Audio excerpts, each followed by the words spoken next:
a simple video of how to make sure that you get a little bit more data if you have a data issue, and one way to do so is through a Bootstrap. You don't have a lot of data here, only like 180, 190 observations. You have equities, bonds, and yields.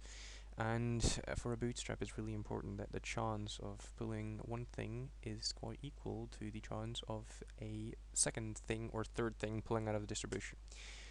The way to do so is filling in this line and make sure that you choose for the rand, which speaks for itself.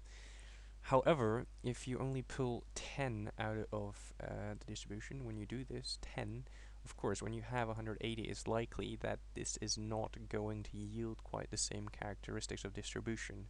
One way to show that would be if we look, for example, at the two means of equities and the empirical one and the Bootstrap one. You can tell they are completely different from each other.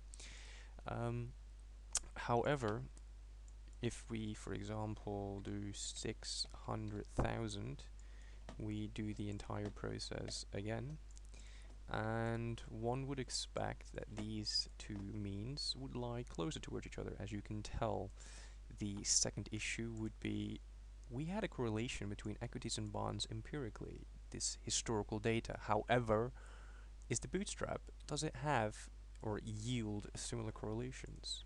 Simply looking at the correlation, we have correlation here, the empirical one and the Bootstrap ones, and as you can tell, they yield similar characteristics. This way of doing a typical Bootstrap totally solves your issue of having not enough data. Easy way.